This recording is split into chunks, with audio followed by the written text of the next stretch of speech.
नमस्कार दोस्तों, मैं जितेंद्र कुशवाहा स्वागत करता हूं आपका गणित गुरु पर। जैसा कि आप लोगों को पता है, हमारी सीरीज चल रही है क्लास 10th मैथमेटिक्स के लिए MIMP क्वेश्चंस की, जो कि हमारे MP बोर्ड के सेशन 25-26 में बहुत हमारे काम में आने वाली है। और इस बार का हमारा टारगेट है कि हमें बिल्कुल भाई 80 में से 80 मार्क्स लेके आने हैं। हमारे एग्जाम में एक भी मार्क्स नहीं कटना चाहिए। और इस सीरीज की हम आ गए हमारी 10th वीडियो पर। हमने जो है हमारे 1st to 9 चैप्टर कंप्लीट कर लिए हैं। यदि आपने वो नहीं देखे हैं तो प्लेलिस्ट में जाके चेकआउट करिए। आज का हम चैप्टर हमारा स्टार्ट करते हैं हमारा टाइम वेस्ट किए बिना। तो देखते हैं आज का हमारा 10th चैप्टर है। भैया कौन सा चैप्टर है? 10th चैप्टर हमारा है सर्कल। किस पे बात करनी है आज हमें बात करनी है वृत्त पे। तो भैया सबसे पहले आप बताओ कि वृत्त के बारे में आप कितना जानते हो। वृत्त के बारे में आप कितना जानते हो? देखो, MIMP क्वेश्चन की ये वीडियो है। अगर आप पहली वीडियो देख रहे हो आप इस चैनल पे, तो MIMP क्वेश्चन की वीडियो है। लेकिन वीडियो स्टार्ट करने से पहले, क्वेश्चन स्टार्ट करने से पहले हम जो है चैप्टर का बेसिक समझते हैं। क्या समझते हैं? बेसिक समझते हैं, ताकि हम जब क्वेश्चन सॉल्व करने जाएं तो हमें कोई इशू नहीं आना चाहिए। ये जनवरी का महीना चल रहा है, हमें पता है कि आपके बोर्ड्स बहुत ही नजदीक है। तो इस हिसाब से आपके सिलेबस तो लगभग कंप्लीट होगा ही। MIMP क्वेश्चन आपको सॉल्व करने हैं। फिर भी अगर किसी बेसिक में आपको कोई समस्या आ रही है तो फटाफट पहले आप वो बेसिक समझ लीजिए कि किस चैप्टर से रिलेटेड आपको क्या क्या जानकारी होनी चाहिए। यहां हम बात कर रहे हैं किसके बारे में? वृत्त के बारे में। वृत्त के बारे में आपको बेसिक नॉलेज है कि भाई वृत्त में एक केंद्र होता है, जैसे हम ज्यादातर O से डिनोट करते हैं, यानी कि ओरिजिन पॉइंट। उसके बाद होती है इसकी क्या? एक त्रिज्या। क्या होती है? त्रिज्या होती है, यानी कि वृत्त के केंद्र से जो इसकी परिधि होती है, जो चारों ओर जो पीला भाग दिख रहा है, इसे हम क्या बोलते हैं? परिधि बोलते हैं। तो वृत्त के केंद्र से परिधि को मिलाने वाला भाग हमारा क्या कहलाता है? त्रिज्या कहलाता है। तो ये क्या हो गई? एक त्रिज्या हो गई। और क्या क्या होता है भैया? वृत्त में परिधि होती है, तो इसे आप समझ गए क्या होता है? परिधि होती है। और क्या क्या होता है भाई? इसमें त्रिज्या खंड होता है, वृत्त खंड होता है, जीवा होती है। क्या होती है? जैसे मान के चलिए, ये क्या हो गई? एक जीवा हो गई, ये दूसरी त्रिज्या हो गई। जहां दो त्रिज्याएं मिलकर वृत्त का कोई पार्ट ऐसा अलग कर देती हैं, तो इसको हम बोलते हैं त्रिज्या द्वारा खंडित किया गया पार्ट हमारा क्या कहलाता है? त्रिज्या खंड कहलाता है। और ये हो जाती है हमारी भैया क्या? जीवा। और जीवा द्वारा वृत्त का कोई अगर भाग अलग कर दिया जाता है तो वो हमारा क्या कहलाता है? वृत्त खंड कहलाता है। वृत्त के बारे में आप इतनी चीजों से परिचित हुए। अब जरा आप अपनी 9th क्लास में वापस चलिए। कहां जाना है अपन को? 9th क्लास में, जहां आपने पढ़ा था क्या? 9th में पढ़ा और 10th में पढ़ा हमने क्या कि भाई सभी जो व्रत हैं कैसे होते हैं हमारे भैया? समरूप होते हैं। समरूप होते हैं। अब हम आपसे पूछ रहे हैं क्या सभी व्रत सर्वांग सम होते हैं? सर्वांग सम जानते हैं आप क्या होते हैं? सर्वांग सम मतलब वे आकृतियां होती हैं जिनके सभी अंग क्या हो? बराबर हो। जैसे जैसे व्रत, ये व्रत है, इसी के ऊपर अपन सेम का सेम एक और व्रत ले आए। क्या ले आए? जैसे मान के लिए अलग व्रत है, इसको अपन ने वापस से कहां रख दिया? इसी के ऊपर रख दिया। तो ये दोनों क्या हो गए? सर्वांग सम हो गए, यानी कि इनकी त्रिज्या परिधि का मान क्या होगा? बराबर होगा। तो अब आपसे क्वेश्चन है, क्या सभी व्रत सर्वांग सम होते हैं? फटाफट आंसर करिए। क्या सभी व्रत सर्वांग सम होते हैं? नहीं होते। सभी व्रत सर्वांग सम नहीं होते। केवल वे व्रत जिनकी त्रिज्या क्या होती है? बराबर होती है। वे व्रत जिनकी त्रिज्याएं बराबर होती हैं, केवल वही व्रत सर्वांग सम होते हैं।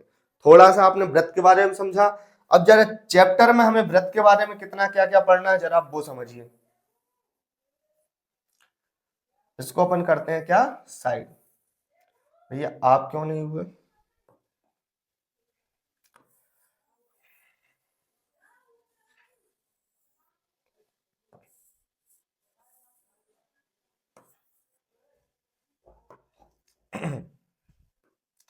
अब हमें जो चैप्टर में क्या क्या पढ़ना है व्रत के बारे में, जरा हम थोड़े से कॉन्सेप्ट समझ लें। उसके बाद जो है हम क्वेश्चन लगाना चालू करते हैं। जैसे एक हमारा ये हो गया क्या भैया? व्रत। व्रत हो गया। अब व्रत बाहरी बिंदु से, एक बात ध्यान रखना, बाहरी बिंदु से या व्रत के किसी एक बिंदु को स्पर्श करने वाली रेखा हमारी क्या कहलाती है? हमने आपको वीडियो में देखा था, आपने शॉर्ट वीडियो में, हमने आपको शॉर्ट वीडियो के माध्यम से दिखाया था कि जैसे मान के चलो व्रत को कोई अगर रेखा क्या कर रही है? स्पर्श कर रही है। क्या कर रही है भैया? स्पर्श कर रही है। तो क्या होता है कि जो वृत्त के स्पर्श रेखा जो होती है, वृत्त के केंद्र को परिधि से मिलाने वाली रेखा यानी कि त्रिज्या पर क्या होती है, लंब होती है। इस बात को आपको विशेष ध्यान रखना है। आगे जब हम इसके क्वेश्चन सॉल्व करेंगे तो वहां हमें ये बहुत ही काम में आने वाला है। यहाँ पर कितने डिग्री का एंगल बनता है भैया, 90 डिग्री का एंगल बनता है। यानी कि वृत्त पर कोई जो स्पर्श रेखा होती है, वृत्त के केंद्र को परिधि से मिलाने वाली रेखा पर क्या होती है, लंब होती है, 90 डिग्री का कोण बनाती है। ये आपको एक कॉन्सेप्ट बहुत ही अच्छे तरीके से दिमाग में रखना है, जिसकी हेल्प से हम क्या करेंगे, क्वेश्चन सॉल्व करेंगे। इस चैप्टर को हमें सॉल्व करने के लिए लगभग इतने ही बेसिक्स की आवश्यकता थी। अब हम इसके फटाफट क्या करते हैं, क्वेश्चन सॉल्व करते हैं। अभी बेसिक में हमने क्या क्या सीखा, बेसिक में हमने सीखा वृत्त के बारे में, वृत्त के हमने सभी अंगों के बारे में बात की। इसके अलावा हमने एक इंपॉर्टेंट थ्योरम कि यदि वृत्त के बाहर कोई मतलब वृत्त के किसी बिंदु पर कोई स्पर्श रेखा स्पर्श करके जाती है तो वृत्त के केंद्र से परिधि को मिलाने वाली रेखा पर वो क्या होती है, लंब होती है, 90 डिग्री का कोण बनाती है। तो हम फटाफट हमारे क्वेश्चन स्टार्ट करते हैं। पहला क्वेश्चन हमारा ये रहा। क्वेश्चन हमसे कह रहा है भैया क्या, क्वेश्चन हमसे कह रहा है, ध्यान से देखिए यहां पर आप, कि बाह्य बिंदु से वृत्त पर खींची गई स्पर्श रेखाओं की लंबाइयां बराबर होती हैं। हमें इस प्रमेय को क्या करना है, सिद्ध करना है। क्या करना है भैया, सिद्ध करना है, प्रूफ करना है कि बाह्य बिंदु से किसी वृत्त पर खींची गई स्पर्श रेखाओं की लंबाइयां, किन्हीं भी दो स्पर्श रेखाओं की लंबाइयां क्या होती हैं, बराबर होती हैं। MIMP क्वेश्चन है, इस बात का आप ध्यान रखना, मोस्ट इंपोर्टेंट क्वेश्चन है, बिल्कुल एग्जाम में अपने आने की पूरी संभावना रखता है। और हमें अगर 80 में से 80 मार्क्स लाने हैं तो हमें भैया उन्हीं क्वेश्चंस की तैयारी करनी होगी, उन क्वेश्चन को बिल्कुल फिंगर टिप्स पे रखना होगा जो हमारे एग्जाम में आने की पूरी संभावना रखते हैं। तो इस क्वेश्चन को हम सॉल्व करते हैं, बिल्कुल इतने इजी, इतने बेसिक तरीके से सॉल्व करेंगे कि आपके दिमाग में फिट हो जाएगा और आप एग्जाम में बिल्कुल पॉइंट टू पॉइंट लिख के आओगे। हम इस क्वेश्चन को सॉल्व करना स्टार्ट करें भैया, कोई समस्या। देखो हमें क्वेश्चन में क्या क्या दिया है, पहले हम वो देख लेते हैं। क्वेश्चन में दिया है क्या, एक वृत्त। तो हमने क्या भैया क्या ड्रॉ कर लिया, यहाँ पर देखो एक वृत्त बना लिया, पर खींची गई स्पर्श रेखाओं की लंबाइयां, वो भी कहां से, बाह्य बिंदु से। तो ये हमारा क्या हो गया, बाह्य बिंदु। क्वेश्चन को समझिए, उसके बाद क्वेश्चन से रिलेटेड डायग्राम को समझिए। बाह्य बिंदु से हमने क्या किया भैया, एक हमने PQ स्पर्श रेखा खींच दी, एक हमने PR स्पर्श रेखा खींच दी।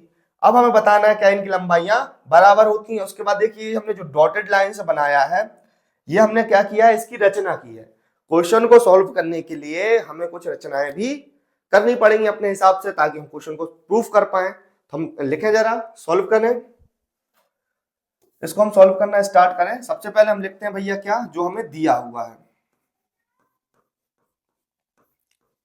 क्या दिया है, बिल्कुल हम इसको जमा के करना है जैसा आपको बोर्ड पैटर्न में करना है। अगर थोड़ा सा भी टाइम लगे तो बिल्कुल बोर नहीं होना है।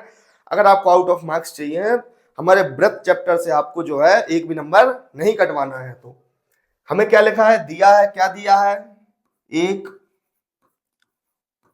O केंद्र वाला क्या है भैया, वृत्त है, जिस पर हमें कहां से, बाह्य बिंदु P से दो स्पर्श रेखाएं PQ व PR खींची गई है। जो हमें क्वेश्चन में दिया था वो हमने लिख लिया, क्या कि भैया एक O केंद्र वाला वृत्त है जिस पर बाह्य बिंदु P से दो स्पर्श रेखाएं PQ और PR खींची गई हैं। अब हमें सिद्ध क्या करना है, हम वो लिखने जरा, यहां हम लिखेंगे भैया क्या, हमें सिद्ध करना है।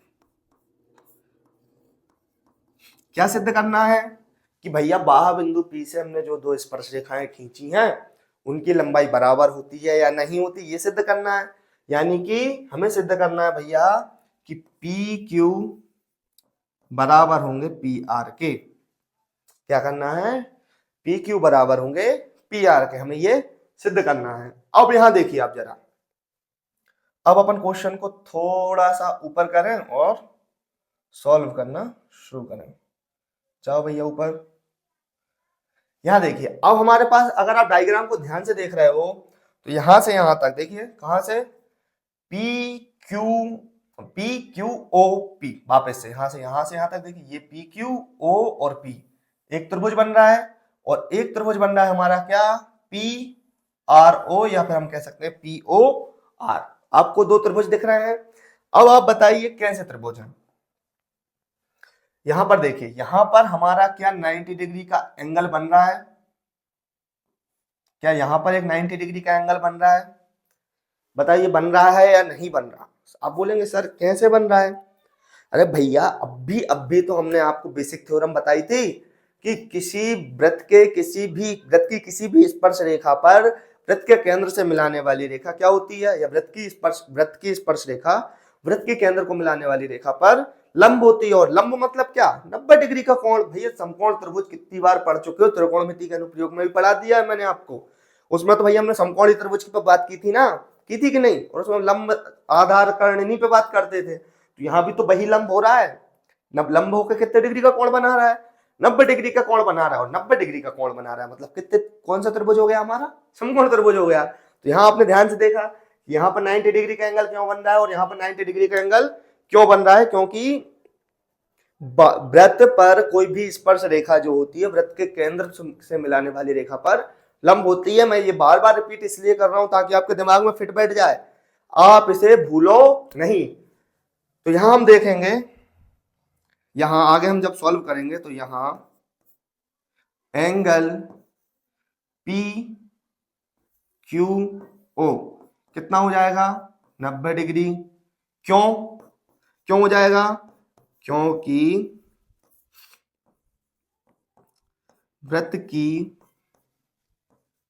स्पर्श रेखा क्या होती है भैया, वृत्त के केंद्र को स्पर्श बिंदु से, क्या लिखेंगे अपन, स्पर्श बिंदु से मिलाने वाली रेखा पर क्या होती है भैया, लंब होती है। क्लियर हुआ, हमने कारण भी दे दिया। तब यहां एंगल पी क्यू ओ बराबर कितना हो जाएगा भैया, 90 डिग्री। क्यों, क्योंकि एंगल किस पे बन रहा है, क्यू पे बन रहा है। आगे अपन इसको सॉल्व करेंगे, यहां लिखेंगे अपन क्या, इसी प्रकार अभी देखिए, अभी क्या था अपना angle P Q O 90 degree है, इसी प्रकार क्या हो जाएगा हमारा एंगल जो पी आर ओ है वो भी क्या हो जाएगा, 90 डिग्री हो जाएगा। एंगल पी आर ओ बराबर 90 डिग्री। और आप चित्र में ध्यान से देखिए, और हमारा भाई कुछ और भी बराबर आ रहा है यहां पर। यहां देखिए क्या हमारा ओ क्यू और ओ आर बराबर है या नहीं है, ध्यान से देखिए। क्या हमारा यह चित्र में जो हमारा ओ क्यू है, या क्यू ओ, या ओ क्यू कह लो और ओ आर कह लो, ये बराबर होंगे कि नहीं होंगे भैया, बराबर होंगे। क्यों, क्योंकि एक ही वृत्त की क्या है, ये त्रिज्याएं हैं, क्या है, एक ही वृत्त की त्रिज्या, और एक ही वृत्त की त्रिज्या हमेशा बराबर होती है। क्यों, क्योंकि वृत्त के केंद्र से परिधि को मिलाने वाली रेखा जो है वो त्रिज्या होती है, और केंद्र मतलब सेंटर में होता है, तो चारों तरफ की लंबाई उसकी क्या होगी, बराबर होगी। यानी कि इसी प्रकार क्या हो जाएगा हमारा भैया, ओ क्यू और ओ आर बराबर हो जाएंगे। क्यों, क्योंकि ये क्या है, एक ही हमारे वृत्त की त्रिज्याएं हैं। क्या है भैया, एक ही वृत्त की त्रिज्याएं हैं, इसलिए ये क्या हो जाएगा, बराबर हो जाएगा। और देखिए अब क्या हो रहा है, अब हम इसको आगे सॉल्व करते हुए कह सकते हैं कि अब त्रिभुज पी क्यू ओ तथा पी क्यू आर में क्या, सॉरी पी क्यू आर नहीं, यहां आ जाएगा हमारा पी ओ आर या पी आर ओ कह लो, क्योंकि हमने यहाँ नाम दिया था क्या, पी क्यू ओ। तो यहाँ देखिए अब हमारा आ जाएगा कौन कौन से, देखिए यहाँ से यहाँ तक का त्रिभुज बन रहा है और ये दो त्रिभुज बन रहा है, हमने आपको पहले बताया था। तब त्रिभुज पी क्यू ओ और पी ओ आर में क्या हो जाएगा, अब कह सकते हैं हम क्या, एंगल पी क्यू ओ बराबर है किसके, एंगल पी आर ओ के, एंगल सॉरी एंगल नहीं, यहाँ भुजा पे बात हो रही है, तो यहाँ हमारी हो जाएगी ओ क्यू बराबर हो जाएगा ओ आर के, क्यों, क्योंकि भाई एक ही वृत्त की त्रिज्या है। और एक हमारा हो जाएगा क्या कि पी ओ बराबर है पी ओ के, क्यों, क्योंकि ये क्या है हमारी उभयनिष्ठ, क्या है भैया, उभयनिष्ठ भुजा है। देखिए तीन तीन चीजें हमारी क्या हो गई, बराबर हो गई, इसमें क्या हो गई, तीन चीजें बराबर हो गई हमारी, हो गई एक क्या, देखो ओपी बराबर ओपी यानी पीओ बराबर पीओ हो गया, ओक्यू बराबर ओ आर हो गया, और एक एंगल बराबर हो गया। तब हम यहां कह सकते हैं किससे, आरएचएस से, तब आरएचएस सर्वांग समता नियम से क्या हो जाएगा भैया, त्रिभुज पी क्यू ओ सर्वांग सम हो जाएंगे किसके, त्रिभुज पी आर ओ के, क्या हो जाएगा, त्रिभुज पी क्यू ओ सर्वांग सम हो जाएंगे हमारे किसके, त्रिभुज पी आर ओ के। तो यहाँ हमारे दोनों त्रिभुज सर्वांग सम हो गए, लेकिन हमें सिद्ध क्या करना था, हमें सिद्ध करना था, क्या सिद्ध करना था, हमें सिद्ध करना है भैया क्या पी क्यू बराबर है पी आर के, तो हम लिख देंगे हाँ, तब पी क्यू बराबर पी आर, क्यों, सीपीसीटी से। और सीपीसीटी का मतलब क्या होता है, ये कोई कोर्स नहीं है सीपीसीटी कंप्यूटर बेस्ड, सीपीसीटी मतलब होता है क्या, सर्वांग सम त्रिभुज के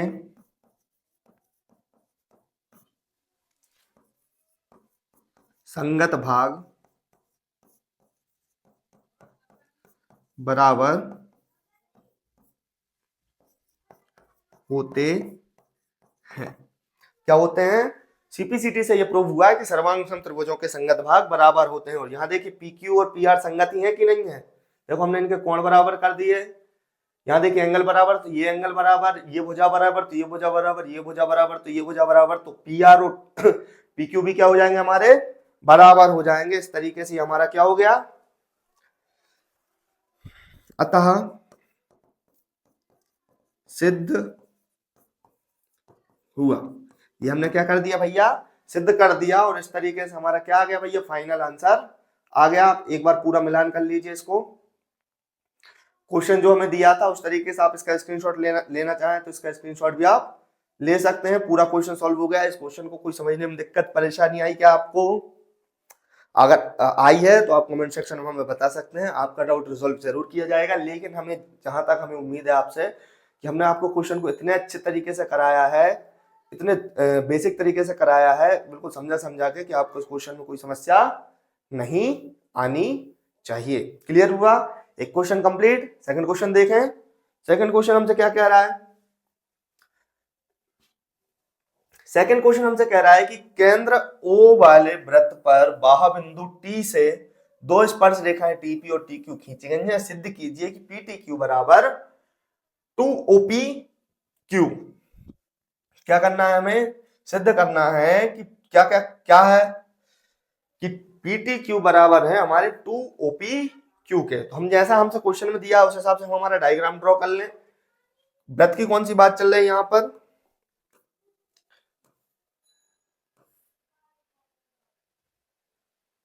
ये हमारा डायग्राम हो गया। वृत्त में केंद्र की बात चल रही है, हमारा क्या है भैया, O है।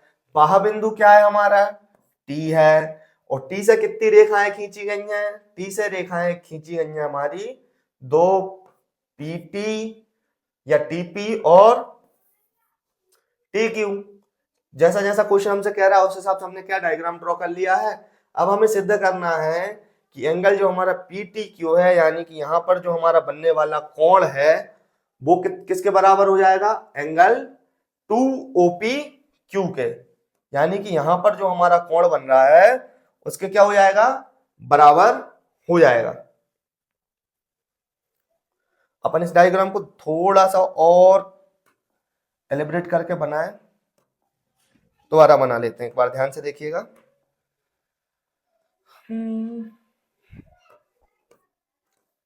ताकि आपको समझने में और बहुत ज्यादा इशू ना आए।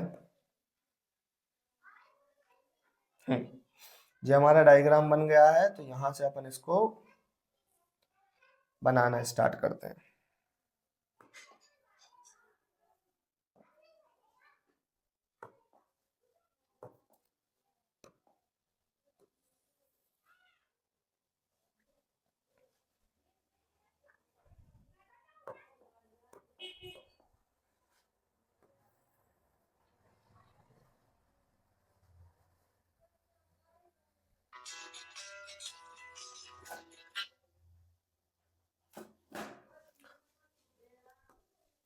क्या हो गया हमारा भैया, क्वेश्चन ने जो कहा था हमने उस हिसाब से हमारा डायग्राम बना लिया है। अब हम इसको सॉल्व करना स्टार्ट करते हैं। हमें जो क्वेश्चन दिया था वो ये दिया है कि हमें बताना है कि यहाँ पर जो बनने वाला कोण है वो यहाँ पर बनने वाले कोण का दुगना होगा कि नहीं होगा। तो यहाँ हम इसको मान लेते हैं क्या भैया, x मानने से पहले हम इसकी जो है रचना कर लेते हैं। जो हमें दिया हुआ है हम वो जरा लिख लेते हैं। हमें क्या क्या दिया हुआ है, दिया है हमें भैया क्या कि एक ओ केंद्र वाला क्या है भैया, हमारा वृत्त है। एक कौन से ओ केंद्र वाला वृत्त है जिस पर बाह्य बिंदु किससे, T से दो स्पर्श रेखाएं, क्या खींचा है भैया हमने, दो स्पर्श रेखाएं। कौन कौन सी, TP तथा TQ खींची गई है। क्या किया भैया, TP तथा TQ खींची गई हैं।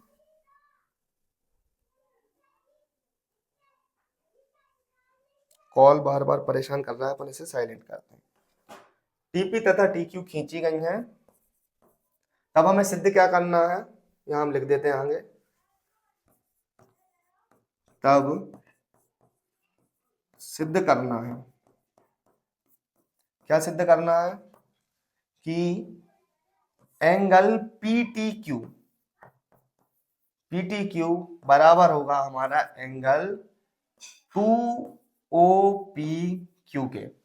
ये सिद्ध करना है ना हमें। क्वेश्चन जो है दिया हुआ था उसके हिसाब से हमने आगे हमारा सवाल जमा लिया है। अब इसको हम आगे सॉल्व करेंगे। यहां लिखेंगे हम भैया क्या, आगे इसको सॉल्व करेंगे तब लिखेंगे, माना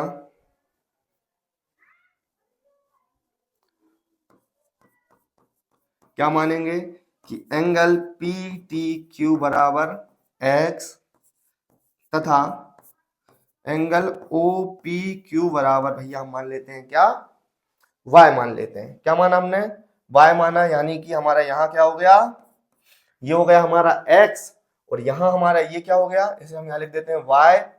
और ये यदि ये हमारा y है तो यहाँ भी हमारा क्या हो जाएगा y। क्यों, क्योंकि ये देखो ये भी त्रिज्या से बना कोण है और ये भी क्या हो गया, त्रिज्या से बना कोण है। त्रिज्या की लंबाई समान होती है तो कोण के मान भी हमारे क्या हो जाएंगे, बराबर हो जाएंगे।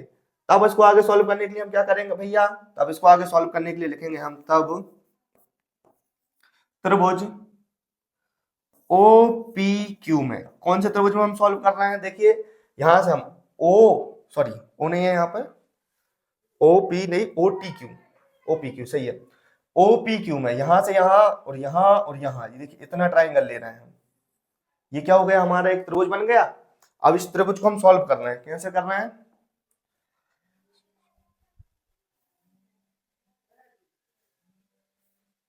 त्रिभुज OPQ में त्रिभुज के तीनों कोणों का योग 180 डिग्री होता है। तब y plus angle P O Q क्या हो जाएगा हमारा, प्लस में आ जाएगा एंगल पी ओ क्यू बराबर 180 डिग्री। क्यों? क्योंकि भैया हमारे त्रिभुज के तीनों कोणों का योग क्या होता है, 180 डिग्री होता है। हमें ये भैया जो भी हम कॉन्सेप्ट यूज कर रहे हैं वो हमें लिखते जाना है एग्जाम में सॉल्व करते समय। क्लियर हुआ? तो यहाँ पर देखिए हमारा क्या हो जाएगा, y प्लस वाई कितना हो जाएगा हमारा 2y plus angle P O Q बराबर 180 डिग्री। अब आ जाएगा हमारा क्या, यहाँ से एंगल पी ओ क्यू बराबर 180 डिग्री माइनस 2y क्या हो जाएगा, यहाँ से हमारा एंगल पी ओ क्यू बराबर हो जाएगा हमारा 180 डिग्री माइनस 2y। इतना हमारा सॉल्व हुआ। इसके बाद हमें नेक्स्ट तरीके से इसको सॉल्व करना है।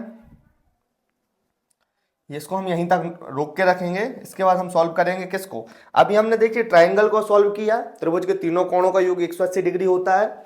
उससे हमने क्या निकाला, हमारा एंगल जो हमारा यहाँ पर ओ पे जो एंगल बन रहा था उसका मान निकाला। कितना निकाला, वो बना हमारा 180 डिग्री माइनस 2y।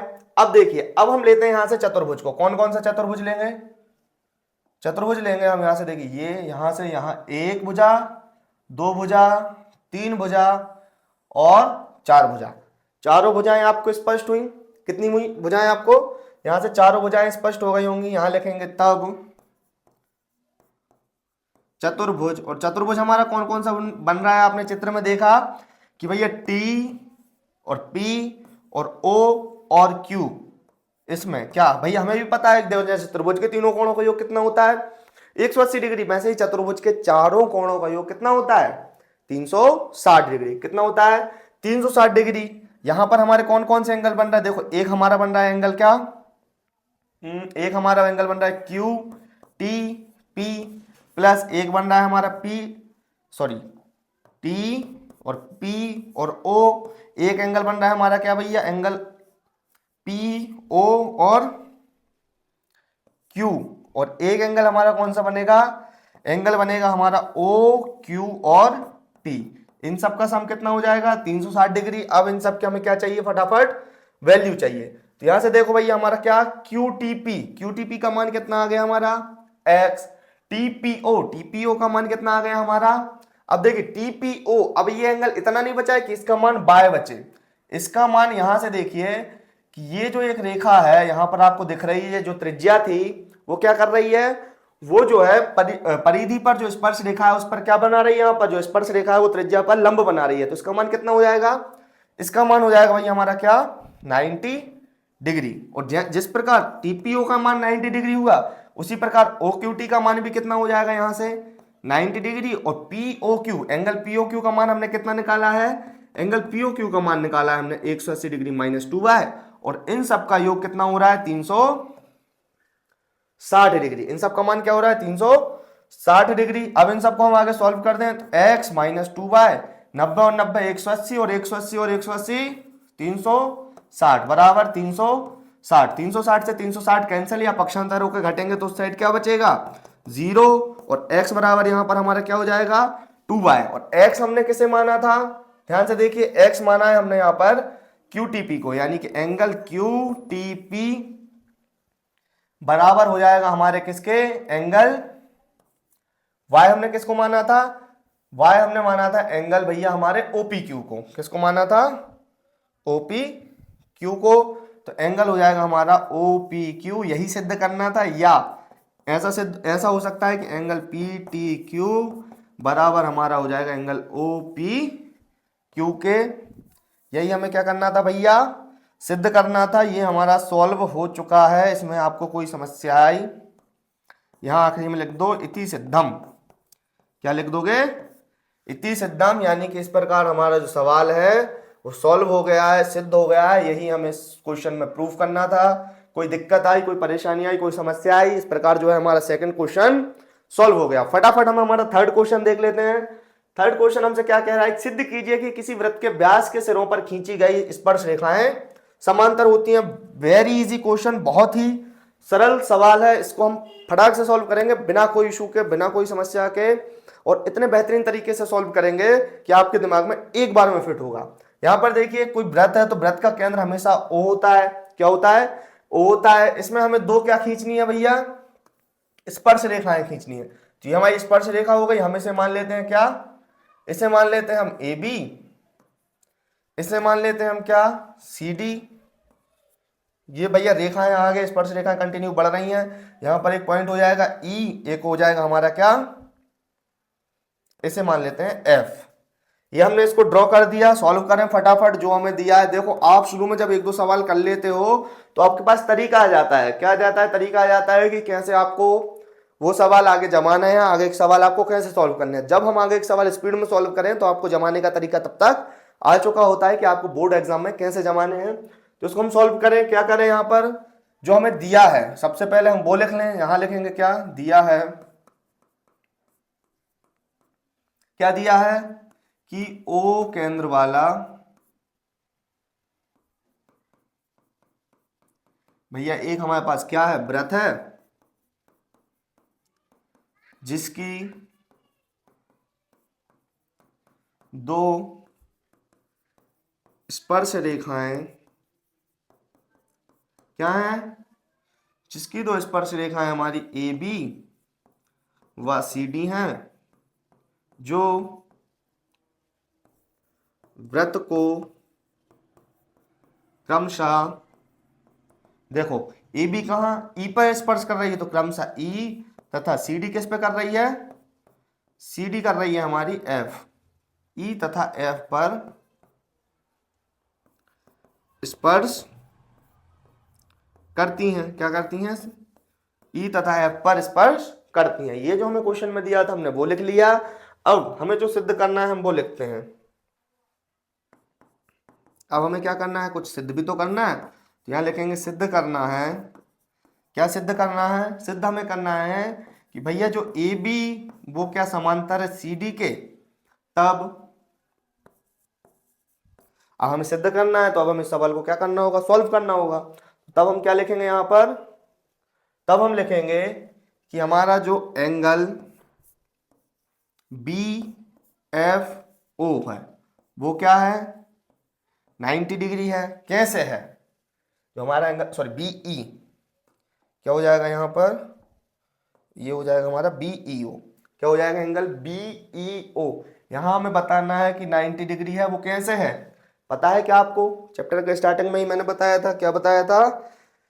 कि स्पर्श जो रेखा है वो क्या करती है?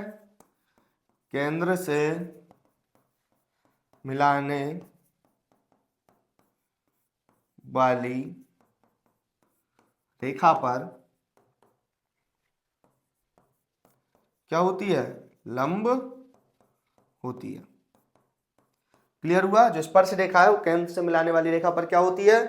लंब होती है। यानी कि इसीलिए हमारा क्या हो जाएगा? एंगल BEO बराबर 90 डिग्री, तथा अब जैसे BEO 90 डिग्री है भाई, स्पर्श रेखा तो हमारे पास दो है तो एक और एंगल बनेगा हमारे पास एंगल DFO। ये भी क्या हो गया? 90 डिग्री हो गया। ये भी क्या हो गया? 90 डिग्री हो गया। यानी कि अब देखा जाए तब इसे हम बना ले रहे हैं भैया समीकरण 1, और इसे बना ले रहे हैं हम क्या? समीकरण 2। यहां लिखेंगे समीकरण 1 प्लस समीकरण 2 करने पर तो क्या हो गया? Angle BEO plus angle DFO बराबर कितना हो जाएगा? 90 प्लस 90। यानी कि 90 में 90 जोड़ा तो हमारा क्या हो गया? Angle BEO plus angle DFO बराबर हो गया 180 डिग्री। अब यहां लिखेंगे हम क्या भैया? यहां लिखेंगे आगे हम इक्वेशन 3। चूंकि हम जानते हैं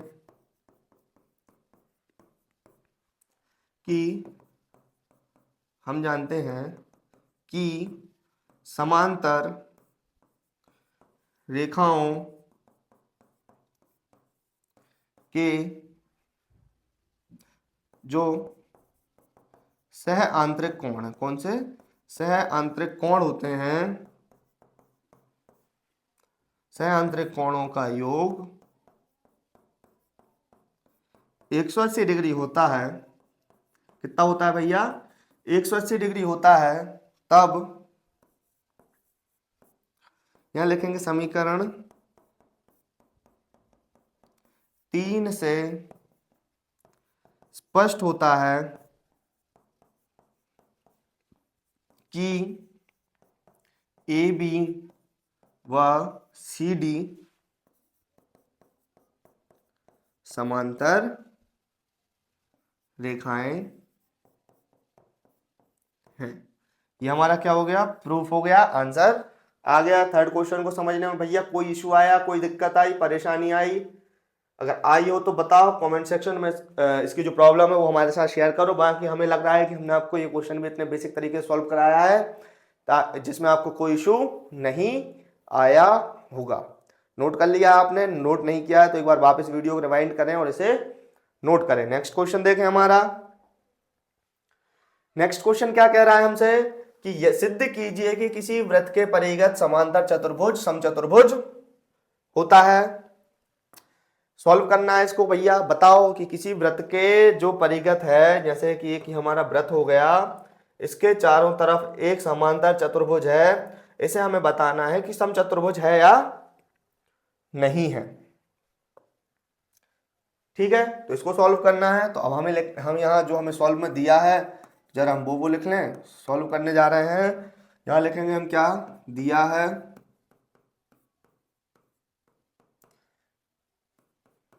एक वृत्त है जिसके परिगत क्या है, एक समांतर चतुर्भुज। समांतर चतुर्भुज क्या हो जाएगा हमारा, ए बी सी डी। क्या है, समांतर चतुर्भुज ए बी सी डी है। अब इसको बताना है कि जिसके, और बताना है क्या हमें, इसको समचतुर्भुज सिद्ध करना है जिसके स्पर्श बिंदु। अब देखो भैया इसमें वृत्त को स्पर्श भी करना है, परिगत है, चारों तरफ है, तो वृत्त को तो टच करेंगे, उसी के चारों तरफ है। क्लियर हुआ? तो हमें इनके स्पर्श बिंदु में इनको बताना होगा जिसके स्पर्श बिंदु क्या है। देखो ए बी के क्या हो जाएंगे P, और बी सी के क्या हो जाएंगे Q, और सी डी के क्या हो जाएंगे R, तथा और डी ए के क्या हो जाएंगे S हैं। तब और क्या दिया है हमें, और हमें ये दिया है कि ये कैसा है, समांतर चतुर्भुज है, और समांतर चतुर्भुज के आमने सामने वाली भुजाएं क्या होती हैं, बराबर होती हैं। तब हम यहां लिख सकते हैं क्या कि ए बी बराबर हो जाए किसके, डी सी के, तथा ए डी बराबर हो जाएगा हमारा किसके, बी सी के।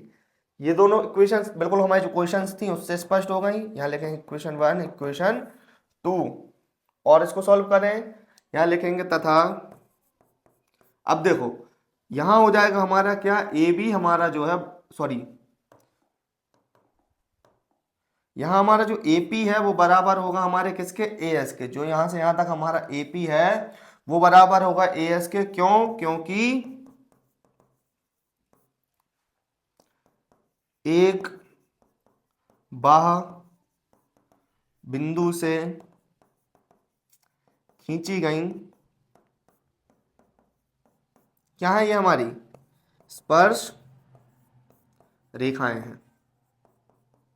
आपको पता है अभी हमने लास्ट क्वेश्चन में सॉल्व किया है कि यदि वृत्त के बाहर कोई बाह बिंदु है और उससे हम वृत्त में दो स्पर्श रेखाएं खींच रहे हैं तो उनकी लंबाइयां क्या होती हैं, बराबर होती हैं। तो यहां से भी तो देखो, ये भी तो हमने क्या खींची है, ये समझ लो कि एक बाह बिंदु है जिससे हमने दो स्पर्श रेखाएं खींची हैं और दोनों की लंबाइयां क्या है, यहाँ पर बराबर है। इसी प्रकार ये देखो, ये भी एक बाह बिंदु हो गया, ये भी एक बाह बिंदु हो गया, और यहाँ भी एक बाह बिंदु हो गया। तो इन सबसे क्या हो गई हमारी कि जो भी स्पर्श रेखाएं खींचेंगे उनके मान क्या हो जाएंगे, बराबर हो जाएंगे। तो यहां लिखेंगे हम क्या कि इसी प्रकार देखो, जैसे हमारा एपी और एएस बराबर हुआ उसी प्रकार हमारा क्या हो जाएगा भैया, बीपी और बीक्यू भी बराबर हो जाएगा। कौन कौन सा, ये देखो बीक्यू और बीपी बराबर हो गया, तथा और क्या क्या बराबर हो जाएगा, और हो जाएगा हमारा, देखो यहां से सी से खींच रहे हैं तो हमारा सी क्यू और सी आर भी बराबर हो जाएगा। क्या हो जाएगा? सी क्यू बराबर होगा हमारे किसके? सी आर के। और यहाँ डी से अगर हम कोई स्पर्शरेखा खींच रहे हैं तो हमारा हो जाएगा क्या? डीएस। डीएस बराबर हो जाएगा किसके? डी आर के। इनको भी हम समीकरण बना लें। इसको नाम दे देते हैं 3, इसको दे देते हैं 4, इसको दे देते हैं 5, इसको दे देते हैं 6। इतने सारे नाम दे दिए। अब इसको हम सॉल्व करें तब समीकरण एक नहीं, यहां से 3, 4 सॉल्व करना है। 3, 4, 5 व 6 से 3, 4, 5, 6 को हमें सॉल्व करना है। तो इससे हमें क्या सिद्ध करना है? देखो भैया, हमारी ए बी और डी सी तो बराबर है। तो हमें अगर हम ए बी और ए डी को बराबर कर दें, किसको? ए बी और हम ए डी को बराबर कर दें, तो हमारा जो समांतर चतुर्भुज है वो समचतुर्भुज हो जाएगा। तो अब हम क्या करें? ऐसे दो इक्वेशन लें। जैसे किस किस को ले लें हम यहां से कि हम ए पी और बी पी, यानी कि इन दोनों को जोड़ दें। तो हमारा क्या हो जाएगा? A P plus B P. तो इस साइड वाले इनकी जो इक्वेशन है वो भी आपस में जुड़ जाएंगी। क्या क्या हो जाएंगी यहां से हमारा कि A S plus B Q. तो इससे हो गया हमारा क्या? A P. अब इस साइड हमें किसको बराबर करना है? ए डी को, यानी कि हमारे पास होना चाहिए ए एस और डी एस। तो डी एस हमारा किस में है? इसमें है। तो हमने यहां से ले लिया क्या भैया? D S. और ए एस हमारा किस में है? ए एस तो हमारे पास आ ही गया। तो अगर हमने इससे डी एस ले लिया है तो डी एस का इस साइड वाला क्या आ जाएगा हमारे पास? D R. अब हमारा बचा क्या? सी क्यू और सी आर। तो क्यू वाला, देखो क्यू वाला टर्म हमारा इस साइड है, तो इसलिए हम क्यू वाला टर्म हम कहाँ लेंगे? इस साइड लेंगे। तो आर वाला टर्म हमारे पास अपने आप इस साइड आ जाएगा। अब देखो जरा, ये हमसे कह रहे हैं कि ए बी और बी पी, क्या? A B, sorry A P हो गया यहाँ पर, ए पी और बी पी। तो ए पी और बी पी बराबर अपने आप क्या हो जाएगा? यहाँ से ए बी, डी आर और सी आर बराबर क्या हो जाएगा अपना? D C. और यहां से ए एस और डी एस बराबर हमारा क्या हो जाएगा? A D. और यहां से बी क्यू और सी क्यू बराबर हमारा क्या हो जाएगा? B C. अब यहां ध्यान से देखिए जरा कि ए बी बराबर है किसके? डी सी के। और ए डी बराबर है बी सी के। ए डी बराबर है किसके? बी सी के। सॉरी, यहां से इक्वेशन में थोड़ा सा ऊपर नीचे कहां हो रहा है? अपन को सिद्ध करना है क्या? ए बी बराबर D C, sorry A B बराबर ए डी। तो यानी कि हमें किसको काटना है? बी सी को क्रॉस करना है। इनका अपन पक्षांतर करेंगे।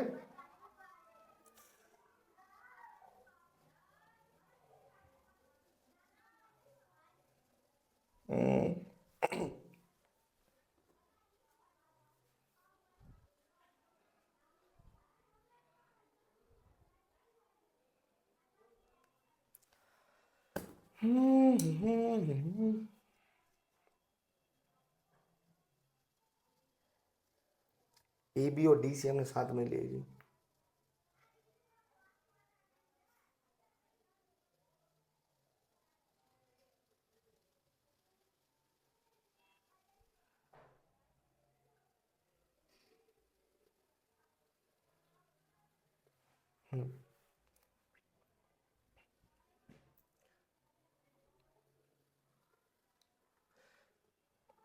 तो देखिए यहां पर देखिए डीसी बराबर हमारे किसके हैं? ए बी के। तो हम डीसी की जगह पर क्या रख सकते हैं? A B.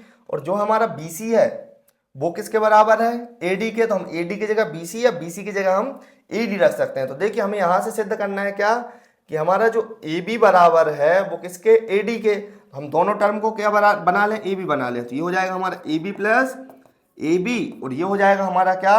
इक्वल में A D plus A D. ये भी क्या हो जाएगा हमारा? A D plus A D.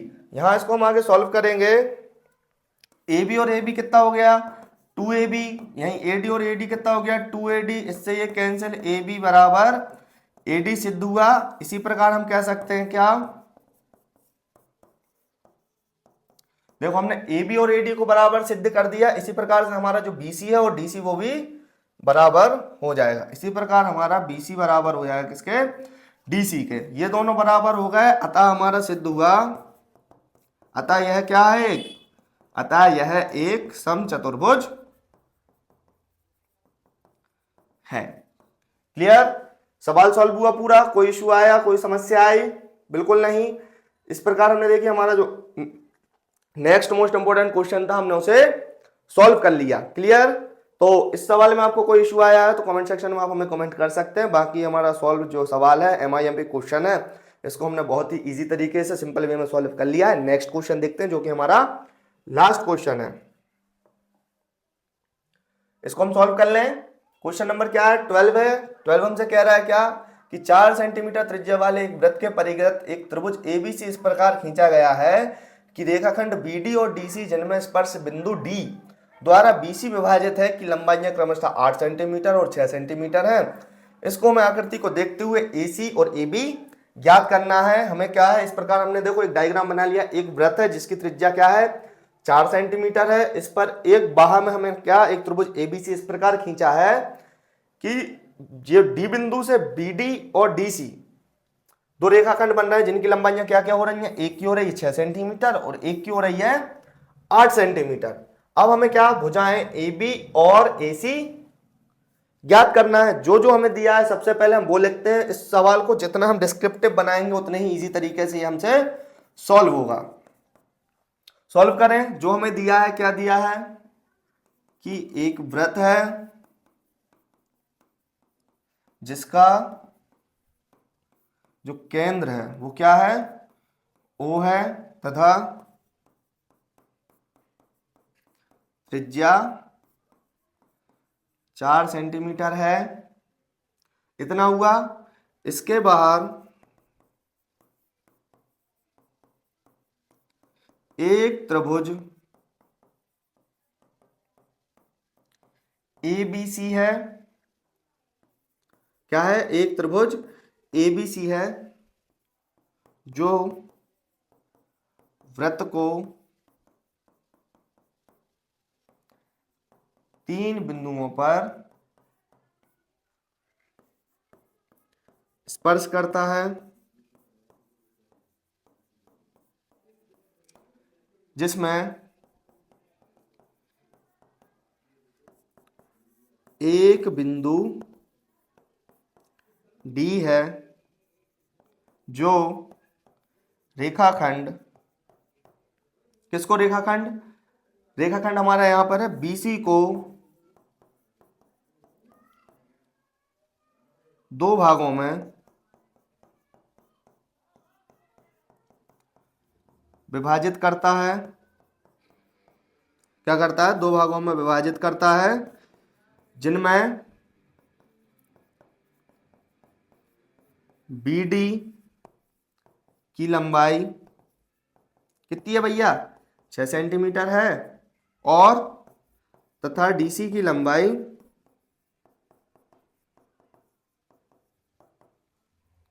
8 centimetre है। क्लियर हुआ? जो हमें क्वेश्चन में दिया था हमने वो नोट कर लिया है। जैसा जैसा दिया था इसमें हमने कुछ रचनाएं भी की हैं। क्या किया है कि जैसे देखो भैया, ये हमारा प्रश्न था, इसको हमें बहुत बड़ा है प्रश्न, तो इसको हमें इस तरीके से ही सॉल्व करना पड़ेगा। जूम में सॉल्व करते हैं, जूम आउट में ना करके। देखो ये क्वेश्चन था, इसमें हमने इसको इस तरीके से डिजाइन किया, जैसा हमने इसमें दिया था उस तरीके से हमने नोट किया। अब हम इसमें क्या करेंगे भैया, जो हमारे पास त्रिभुज है उसका हम क्षेत्रफल निकालेंगे। क्या निकालेंगे? क्षेत्रफल निकालेंगे। क्यों? क्योंकि हमें भुजाओं की लंबाई ज्ञात करनी है, और भुजाओं की लंबाई ज्ञात करनी है मतलब उसका हमें क्षेत्रफल पता होना चाहिए। तो ये त्रिभुज है, देखो त्रिभुज कौन सा है? AB और C है। त्रिभुज क्या है? ABC है। अब त्रिभुज ABC का हम क्या निकालें? यहाँ से क्षेत्रफल निकालें। तो त्रिभुज ABC का हम जरा यहाँ सॉल्व करते हैं, इसका क्षेत्रफल निकालने का प्रयास करते हैं। यहाँ लिखेंगे त्रिभुज ABC में देखो भुजाएं कौन कौन सी हैं हमारे पास? AB। और यहाँ देखो और भी यहाँ थोड़ा सा और समझने लायक है। क्या है? यहाँ से बिंदु देखो, ये यहाँ से लेके यहाँ तक कितनी है? 6 सेंटीमीटर। और अभी हमने देखा है क्या कि बाह्य बिंदु एक से कोई दो स्पर्श रेखाएं खींचती हैं तो उनकी लंबाइयां क्या होती हैं? बराबर होती हैं। तो यहाँ से लेकर यहाँ तक ये भी क्या हो गया? 6 सेंटीमीटर। वैसे ही यहाँ से अगर कोई यहाँ तक है स्पर्श रेखा तो वो क्या है? 8 सेंटीमीटर। तो ये भी क्या हो जाएगी? 8 सेंटीमीटर। और जितनी बची उसे हमने क्या मान लिया? x मान लिया। क्या मान लिया भैया? x मान लिया, क्योंकि पूरी लंबाई ज्ञात करनी है। 6 में हमें कुछ जोड़ना भी पड़ेगा, 8 में हमें कुछ जोड़ना भी पड़ेगा, तभी तो हमें पूरी भुजा की लंबाई मिलेगी। इस प्रकार हम इसे सॉल्व कर रहे हैं तो हमने इसे पूरी भुजा मान लिया। तब यहाँ लिखेंगे त्रिभुज ABC में AB बराबर क्या हो जाएगा? 6 + x। AC बराबर क्या हो जाएगा? 8 + x। और BC बराबर क्या हो जाएगा? 6 + 8 यानी कि 14। तीनों भुजाएं मिल गई। तब त्रिभुज का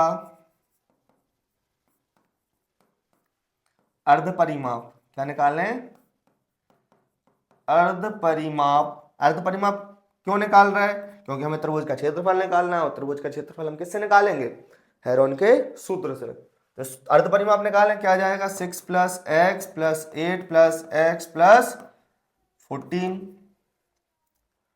सबको जोड़ के उसमें कितने से भाग दे देंगे, 2 से भाग दे देंगे, तो ये कितने हो गए 2x, और ये कितने हो गए 6 और 8 14, और ये 14 14 14 28 + 2x, या इसे काटेंगे तो ये हो जाएगा हमारा क्या, x + 14। ये हमारा क्या आ गया, अर्ध परिमाप।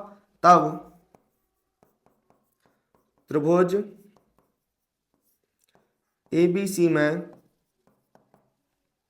कौन सा सूत्र लगाएंगे, हेरोन के सूत्र से। अब हेरोन के सूत्र के माध्यम से हम क्या करेंगे, इसका क्षेत्रफल ज्ञात करेंगे। तो सॉल्व करना स्टार्ट करें। अरे भैया कहाँ जा रहे हो, सीधे रहो। अब क्या करना है, इसका क्षेत्रफल ज्ञात करना है। तो हेरोन का सूत्र यहां से लगाते हैं। हेरोन का सूत्र हमारा क्या कहता है, त्रिभुज का क्षेत्रफल बराबर √S S - A S - B और S - C। S क्या है हमारे पास, यहाँ हमारा अर्ध परिमाप। तो अर्ध परिमाप क्या हो गया, x + 14। अब S - A यानी कि x + 14 माइनस, अब -a का मान क्या है, यानी कि हमारी ये वाली भुजा, यानी कि -6 - x, s - b यानी कि x + 14 -8 और -x, और s - c यानी कि x + 14 और -14। इसको सॉल्व करेंगे, x x cancel, x x cancel, 14 से 14 कैंसिल। आगे सॉल्व करें तो x + 14, यहाँ सिर्फ कितना बचा 14, और 14 में से 6 गए तो 8, और यहाँ कितना बचा 14 में से 8 गए तो 6, और 14 चले गए तो यहाँ सिर्फ बचा हमारा क्या, x। इसको सॉल्व करें तो x + 14, 8 6 हमारा हो गया 48 x। इसको अभी हम इतना ही सॉल्व रहने देते हैं, यहाँ लिखते हैं हम क्या, 48 x और x + 14। ये हमारा क्या निकल आया, क्षेत्रफल निकल आया। एक प्रकार से हमने इसका क्षेत्रफल यहाँ ज्ञात कर लिया। अब देखो हमें इसकी भुजाएं ज्ञात करनी है, यानी का क्षेत्रफल हमें से 2 प्रकार से ज्ञात करना होगा। तो एक बार और हम इसका क्षेत्रफल ज्ञात करेंगे, लेकिन इस बार हम फॉर्मूला लगाएंगे हमारा कौन सा, समकोण त्रिभुज वाला। कौन सा फॉर्मूला लगाएंगे हम इस बार, समकोण त्रिभुज वाला। तो हम इसको क्या करते हैं, इतना जो हमारा सॉल्यूशन है इसको हम उठा के रखते हैं यहाँ,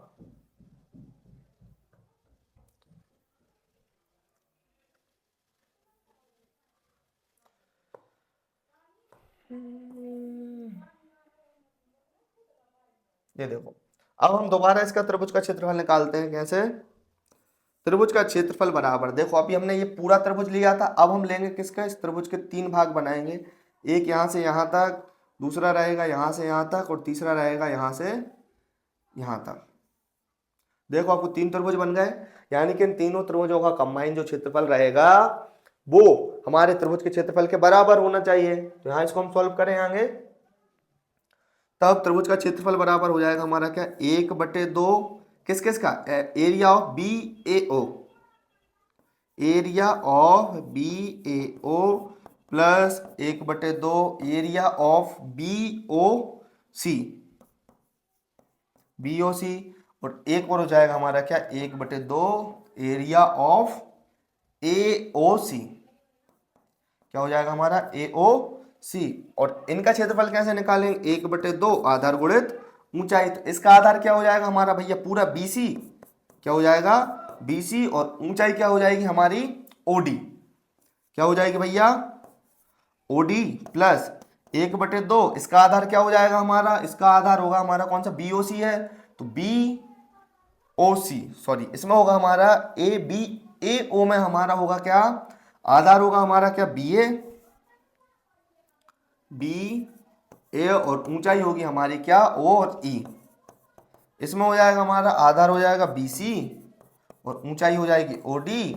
इसमें हमारा आधार हो जाएगा क्या, A और C, और ऊंचाई हो जाएगी हमारी क्या, O और F। क्लियर।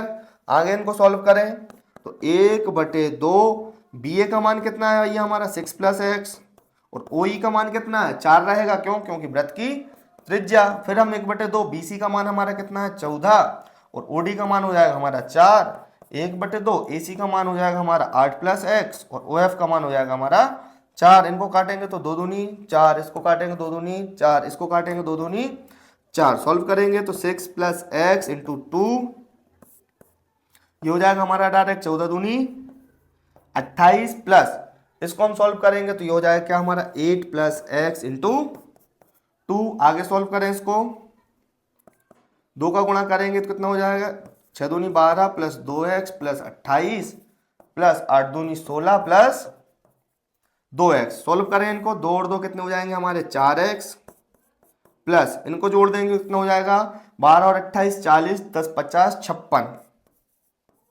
ये हमारा क्या आ गया भैया, एक और त्रिभुज का क्षेत्रफल आ गया। क्लियर हुआ। जैसे यहां देखो, अब एक त्रिभुज का क्षेत्रफल हमारा ये था, इसे हम बना ले रहे हैं क्या हमारी इक्वेशन 1, और इसे हम बना ले रहे हैं हमारी क्या इक्वेशन 2। अब हम इन दोनों को कंपेयर कर दें समीकरण 1 व 2 से। समीकरण 1 व 2 से क्या हो रहा है हमारा, समीकरण 1 का हमारा मान कितना आया था देख लें हम जरा। समीकरण 1 में हमारा सॉल्यूशन निकला था √48x + 14।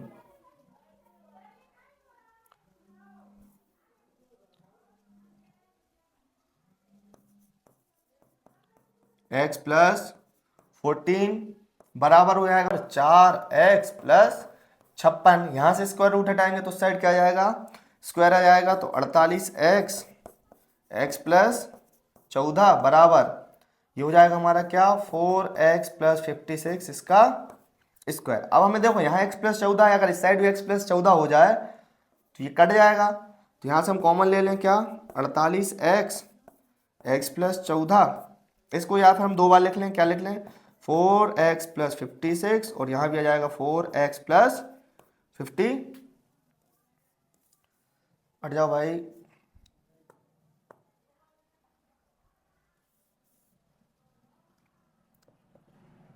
4x + 56। 1 मिनट रुकिएगा जरा, बोर्ड हैंग कर गया है।